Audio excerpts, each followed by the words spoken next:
My parents abused me in childhood, and when I grew up, they demanded $300,000 for moral compensation, so they sued me.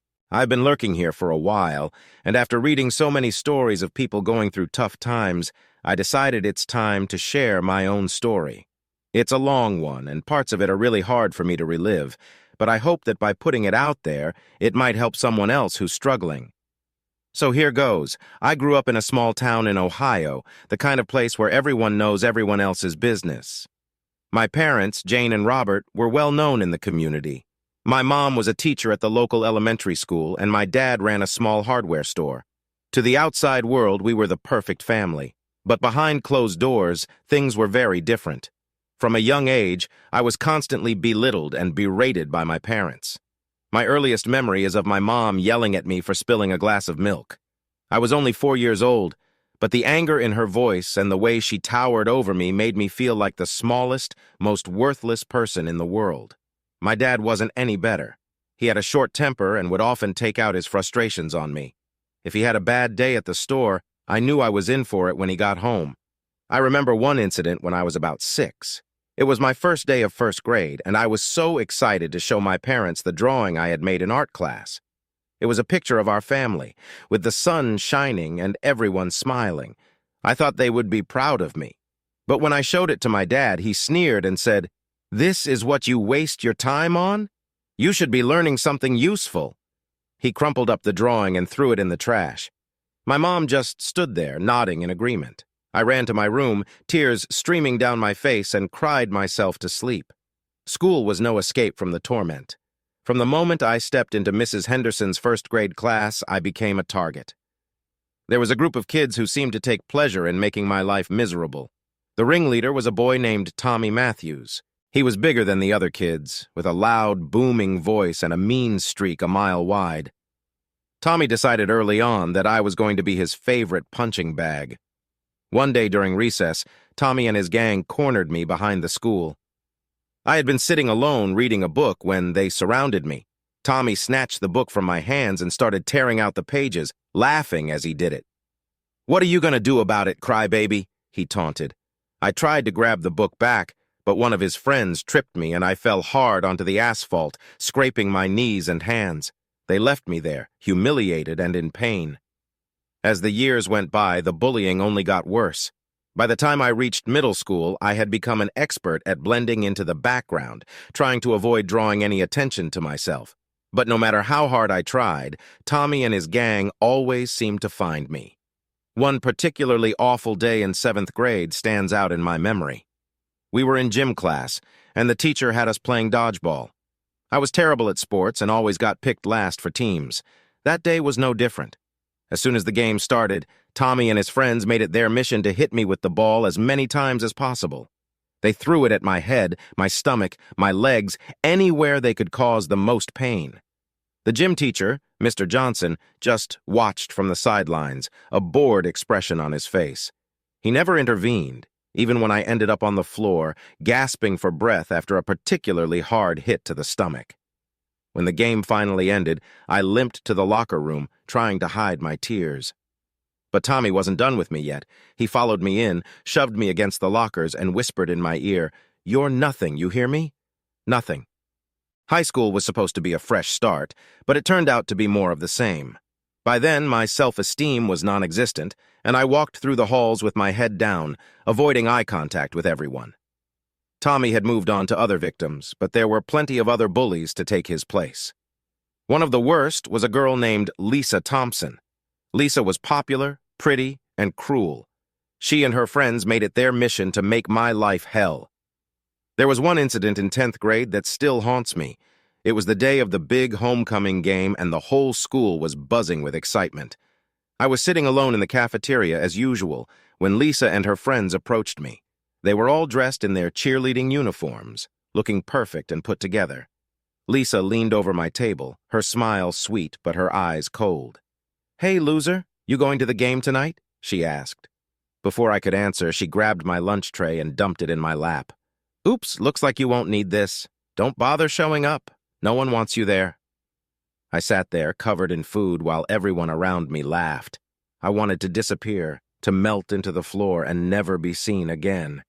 Instead, I ran to the bathroom, locked myself in a stall, and sobbed until there were no tears left. That night, I stayed in my room, listening to the sounds of the game from my window, feeling more alone and worthless than ever. My home life continued to be a nightmare. My parents never stopped criticizing and belittling me. No matter what I did, it was never good enough. My grades, my appearance, my hobbies, everything was a source of disappointment to them. One night, I overheard them talking in the kitchen. My mom was saying, "I don't know what we did wrong with him. He's such a failure." My dad's response was even worse. "He'll never amount to anything. He's just a waste of space." Hearing those words from the people who were supposed to love and support me was like a dagger to my heart. There was one person who tried to help me during those dark times. Mrs. Williams, my English teacher, saw something in me that no one else did. She noticed my love of reading and encouraged me to write. She said I had a gift with words and that I should pursue it. I started staying after school to work on my writing, finding solace in the stories I created. Mrs. Williams was the only adult who made me feel valued, and I clung to her encouragement like a lifeline. One day, she pulled me aside after class and handed me a notebook. "I want you to write in this every day," she said. "Write about anything you want. It doesn't matter what it is, just write." I took the notebook home and started filling it with my thoughts, my fears, my hopes, and my pain. Writing became my escape, a way to process everything I was going through. But even Mrs. Williams couldn't protect me from the relentless bullying. One afternoon, I was walking home from school when a group of kids jumped me. They dragged me into an alley where they took turns hitting and kicking me. I tried to fight back, but there were too many of them. They stole my backpack, ripped up my homework, and left me battered and bruised. I stumbled home, covered in dirt and blood, and my parents didn't even ask what happened. They just told me to clean myself up and stop being so clumsy. The final straw came during my senior year of high school. I had been working on a short story for a writing competition, and Mrs. Williams had been helping me edit it. I poured my heart into that story, hoping that maybe, just maybe, I could win and prove to myself, and to everyone else, that I wasn't a total failure. On the day of the competition, I was walking to the bus stop when Lisa and her friends spotted me. They snatched the story out of my hands and tore it to shreds, laughing as they scattered the pieces in the wind. I watched in horror, feeling like my last chance at redemption had been destroyed. I didn't go to school that day. I wandered the streets, numb and broken. I ended up at a bridge on the edge of town, staring down at the rushing water below. For a moment, I considered ending it all. The thought of never having to face another day of pain and humiliation was tempting. But then I thought of Mrs. Williams and the small spark of hope she had ignited in me. I couldn't let her down. I couldn't let the bullies win. I made a decision that day. I was going to survive no matter what. I was going to leave that town and never look back. I worked hard for the rest of the school year, focusing on my studies and my writing. I applied to colleges far away, desperate for a fresh start. When I received an acceptance letter from a university on the other side of the country, I felt a glimmer of hope for the first time in years. Leaving home was both terrifying and exhilarating. I packed my bags and boarded a bus, not knowing what the future held, but determined to make a new life for myself. College was a revelation. For the first time, I was surrounded by people who didn't know my past, who didn't judge me or belittle me. I made friends, joined clubs, and threw myself into my studies. I majored in English and found joy in my classes, learning from professors who appreciated my passion for literature. But the scars from my past didn't disappear overnight. I struggled with self-doubt and anxiety, constantly questioning my worth. There were days when I felt like a fraud, like I didn't belong. But I kept pushing forward, reminding myself of how far I had come. One of the most healing experiences was therapy. I started seeing a counselor who helped me unpack the trauma of my childhood and learn healthier ways to cope. It wasn't easy, but slowly, I began to rebuild my self-esteem. I started to see myself not as a victim, but as a survivor. Graduation day was a moment of triumph. As I walked across the stage to receive my diploma, I thought about everything I had endured to get to that point. The bullying, the abuse, the moments of despair, it had all led me to this moment. I was proud of myself for the first time in my life. After college, I decided to pursue a career in writing. I knew it wouldn't be easy, but I was determined to follow my passion. I took on freelance gigs, writing articles and stories, and slowly built up a portfolio. I even got a few pieces published in literary magazines. One day I received an email that changed my life. A literary agent had read one of my stories and wanted to represent me. I was over the moon. With her help, I started working on a novel, pouring my heart and soul into the pages. It was a story about a young boy who overcomes adversity and finds his place in the world, a story that was deeply personal to me. I'm back with an update to my story. I wish I could say things have been smooth sailing since my last post, but life has a way of throwing curveballs. This sequel is a tough one to write, but it's a part of my journey, and I want to share it with you all. Strap in, because this one gets pretty intense. After my book was published, things were going well. I had a supportive community of readers, a career I loved, and a sense of accomplishment that I had never known before. But just as I was starting to feel like I had truly moved on from my past, my parents re-entered my life in the most unexpected and unwelcome way.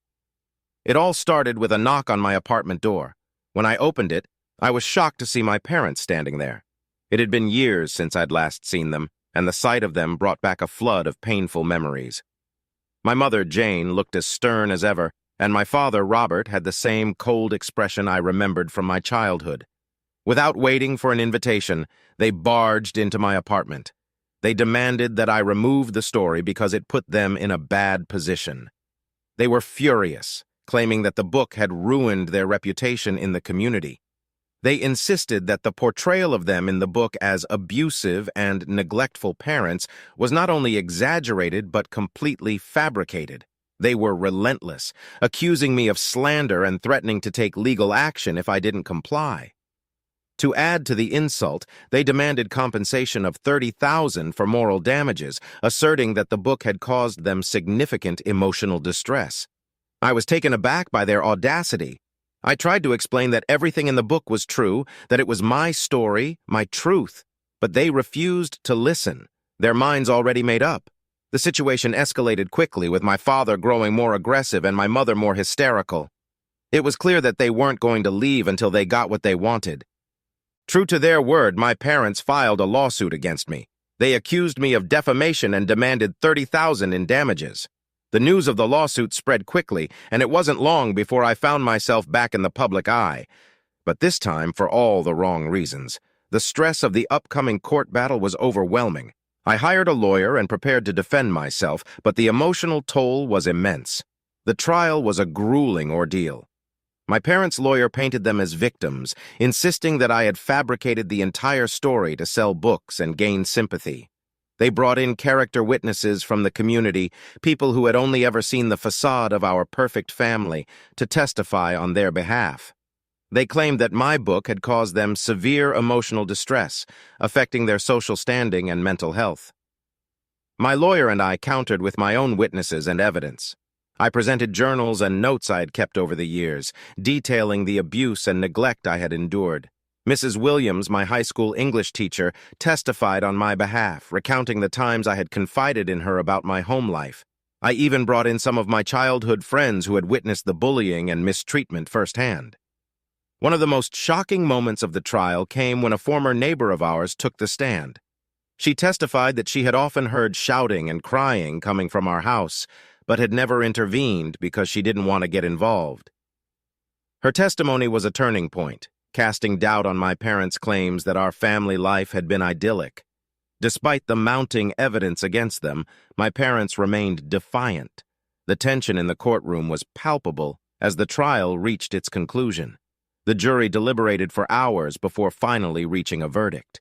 The jury found in my favor, ruling that my book was a truthful account of my experiences and that I had not defamed my parents. They rejected my parents' claim for damages, stating that they had failed to provide sufficient evidence of emotional distress caused by the book. The relief I felt was immense, but it was short-lived. As we exited the courthouse, my father suddenly lunged at me. He was filled with rage, his face contorted with hatred. He began to beat me, his fists landing heavy blows on my face and body. The attack was brutal and unrelenting. He broke several of my ribs, fractured my cheekbone, and dislocated my shoulder. I tried to defend myself, but he was relentless.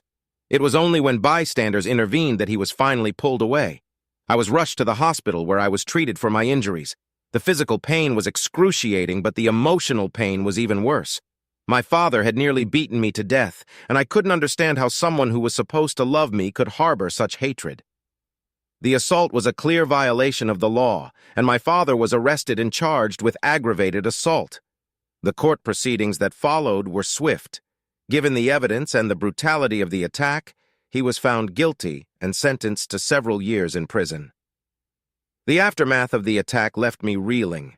I struggled with the physical recovery, but the emotional scars ran even deeper. I had to come to terms with the fact that my parents would never change, that they would never acknowledge the pain they had caused me. Despite everything, I knew I had to keep moving forward. I continued to see my therapist, who helped me navigate the complex emotions I was experiencing. Writing became my outlet once again, as I documented the court trial and the attack, hoping that sharing my story would help others who had gone through similar experiences. In the months that followed, I received an outpouring of support from friends, readers, and even strangers who had heard about my story. Their words of encouragement and empathy helped me heal and regain my strength. I realized that I was not alone, that there were many others who had faced similar challenges and had come out stronger on the other side. The attack and subsequent trial had taken a toll on my mental health, but they also reinforced my determination to live a life free from my parents' influence. I moved to a new city, started a new job, and continued to focus on my writing. I built a support system of friends and loved ones who uplifted me and helped me find joy and meaning in life again. I'm back with another update to my story. Just when I thought things couldn't get any more intense, life threw another set of challenges my way. This part of my journey involves treason, theft, another court battle, assault, and even murder. It's a heavy story, but it's my truth, and I need to share it. Here goes. After the trial and my father's imprisonment, I was determined to rebuild my life. I moved to a new city, started a new job, and continued to focus on my writing. For a while, things seemed to be looking up. I made new friends, built a support system, and started to feel like I was finally putting the past behind me. But then, out of nowhere, the nightmare began anew. It started with a phone call from my mother. She was hysterical, claiming that she had been robbed and that she was sure it had something to do with me. At first, I didn't believe her. I thought it was another one of her manipulative tactics to drag me back into her toxic world. But when I saw the police report and the photos of the ransacked house, I realized that something serious was going on. My mother accused me of orchestrating the robbery, saying that I wanted revenge for the lawsuit and my father's imprisonment. She demanded compensation, threatening to sue me again. I was in shock. I had nothing to do with the robbery, but she was determined to pin it on me. The stress and anxiety I had worked so hard to overcome came flooding back. The police got involved, and an investigation was launched. They interviewed me extensively, trying to piece together what had happened. I cooperated fully, confident that the truth would come out. But the situation only grew more complicated. During the investigation, it was discovered that my mother had been embezzling money from her employer for years. The robbery had uncovered a hidden stash of cash and documents that implicated her in the theft. When confronted with the evidence, my mother turned the blame on me again, claiming that I had set her up. She insisted that I had planted the stolen money and documents in her house to frame her. It was a ridiculous accusation, but she stuck to her story, trying to paint me as the villain.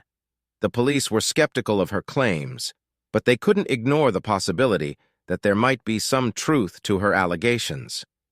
As the investigation continued, more shocking revelations came to light. It turned out that my mother had been involved in a series of fraudulent schemes, stealing not just from her employer but also from friends and neighbors. The extent of her deception was staggering. She had forged signatures, created fake accounts, and laundered money through various channels. The police were uncovering a web of lies and criminal activity that spanned years. Despite the mounting evidence against her, my mother remained defiant. She insisted that she was innocent, and that I was the mastermind behind everything. The police decided to take a closer look at my involvement, even though there was no direct evidence linking me to the crimes. They scrutinized my finances, my communications, and my whereabouts during the times the crimes were committed. It was an invasive and exhausting process, but I had nothing to hide. One night, as I was returning home from work, I was ambushed by two men in masks. They beat me mercilessly, shouting that I needed to drop the charges against my mother and pay her the money she demanded. They left me bruised and bleeding on the sidewalk, and I barely managed to drag myself to my apartment to call for help. The police arrived quickly and took my statement, but there was little they could do without more information about my attackers. The assault left me physically and emotionally shattered. I was living in constant fear, wondering if the men would come back to finish the job. My friends and colleagues were supportive, but I felt like a burden, constantly looking over my shoulder and jumping at shadows. The police increased their patrols in my neighborhood, but it did little to alleviate my anxiety. Meanwhile, the investigation into my mother's criminal activities continued. The police discovered that she had enlisted the help of several accomplices, including my father, who had been orchestrating some of the schemes from prison. They had been using their connections and influence to manipulate people and cover their tracks. It was a shocking betrayal, realizing that my parents had been working together all along to deceive and exploit those around them. With the new evidence, the police were able to charge my mother with multiple counts of fraud, embezzlement, and conspiracy. My father faced additional charges as well. The case went to trial, and I was called to testify. It was a surreal experience, sitting in the witness stand and recounting the horrors of my childhood and the more recent events. My parents glared at me from across the courtroom, their hatred palpable. During the trial, it was revealed that my mother had been planning to flee the country with the stolen money. She had been in contact with several criminal organizations, trying to secure a new identity and a safe passage out of the country. The prosecution presented damning evidence of her plans, including emails, phone records, and witness testimonies. It became clear that she had been willing to do whatever it took to escape justice, even if it meant framing her own child. The trial lasted for several weeks, with both sides presenting their cases in painstaking detail. The media coverage was intense, and I found myself once again in the public eye, but this time as a victim of my parents' treachery. The stress was overwhelming, but I knew I had to see it through to the end. I owed it to myself and to everyone else who had been hurt by my parents' actions. In a shocking turn of events, one of my mother's former accomplices turned against her, providing crucial testimony that sealed her fate. He revealed that my mother had planned the robbery herself, hoping to use it as a distraction while she made her escape. He also admitted to being one of the men who had attacked me, acting on my mother's orders. His testimony was the final nail in the coffin for my mother's defense. The jury found my parents guilty on all counts. My mother was sentenced to a lengthy prison term, and my father's sentence was extended. The relief I felt was immense, but it was tempered by the deep sadness of knowing that my parents had chosen a life of crime and betrayal over being there for their child. The emotional scars would take much longer to heal. As I tried to move on with my life, another shocking event shook me to my core. One of my close friends, someone I had trusted and confided in during the darkest times, was arrested for attempting to bribe a police officer involved in my parents' case. It turned out that my friend had been in cahoots with my parents, feeding them information about the investigation and trying to sway the outcome in their favor. The betrayal was devastating. I had trusted this person, believed that they had my best interests at heart, and now I felt utterly alone. The police conducted a thorough investigation, and my friend was charged with obstruction of justice and conspiracy. The trial was swift, and he was found guilty. The realization that someone I considered a friend had been working against me was a harsh blow, and it took a long time to come to terms with it. In the aftermath of these events, I found myself questioning everything and everyone. Trust had become a fragile and elusive thing, and I struggled to rebuild my sense of security. I continued to see my therapist, who helped me navigate the complex emotions and trauma that I was experiencing. Writing remained my outlet, a way to process my thoughts and feelings. One evening, as I was sitting at my desk working on my latest manuscript, there was a knock at the door. I hesitated, my heart racing with fear and anxiety. When I opened the door, I was greeted by two police officers. They informed me that there had been a development in my case. They had identified the second man who had attacked me, and he was in custody. They wanted me to come to the station to identify him and provide a statement. At the police station, I was shown a lineup of suspects. My hands trembled as I pointed out the man who had beaten me. The officers thanked me for my cooperation and assured me that justice would be served. The man was charged with assault and attempted extortion, and another court battle loomed on the horizon. During the trial, the man confessed to his role in the attack, revealing that he had been hired by my mother to intimidate me into dropping the charges and paying her the money she demanded. His confession was a stark reminder of the lengths my parents were willing to go to maintain their power and control. The man was found guilty and sentenced to prison. As the dust settled, I realized that I had survived a harrowing ordeal. The trials, the betrayals, the assaults, it had all taken a toll on me, but I was still standing. I had faced my demons and emerged stronger, more resilient. The road to recovery was long, but I was determined to keep moving forward. Hey everyone, I'm back with yet another update to my story. This chapter takes an even darker turn, involving another court battle, a brutal attack, and the intervention of the police. It's been a harrowing journey, but I'm determined to share every detail with you all. Here goes. After the trials and the convictions of my parents and former friend, I tried to find a semblance of normalcy in my life. I threw myself into my work, writing more than ever, and leaned heavily on my support system of friends and my therapist. But just when I thought things were starting to settle down, another storm was brewing. It all started when I received a subpoena to testify in a case unrelated to my parents. This case involved a prominent local businessman, Mr. Samuel Parker, who was being accused of financial fraud and embezzlement. It turned out that some of the fraudulent activities he was involved in had connections to my mother's schemes, and as a result, I had become an unwilling witness in this new legal battle. As the trial date approached, I prepared myself for another grueling courtroom experience. I reviewed the evidence, met with the prosecutors, and did everything I could to steel myself for the emotional toll it would take. Little did I know that this trial would become one of the most dangerous experiences of my life. The day of the trial arrived, and I found myself back in the courthouse, the familiar feelings of anxiety and fear gnawing at me. The courtroom was packed with journalists, spectators, and a large contingent of Mr. Parker's supporters. The atmosphere was tense, with an undercurrent of hostility directed towards the prosecution and its witnesses. During my testimony, I detailed the connections between my mother's fraudulent activities and Mr. Parker's operations. The defense lawyer attempted to discredit me, bringing up my past and insinuating that I was only testifying to gain more public sympathy and attention for my book. It was a painful experience, but I remained steadfast, determined to tell the truth. As the trial progressed, it became clear that Mr. Parker's defense was crumbling under the weight of the evidence. The prosecution's case was strong, and it seemed likely that he would be convicted. Tensions in the courtroom rose, and whispers of threats and intimidation circulated among the witnesses and court staff. One day, as I was leaving the courthouse after a particularly intense day of testimony, I was approached by a man I didn't recognize. He claimed to be a reporter and asked if he could have a moment of my time for a quick interview.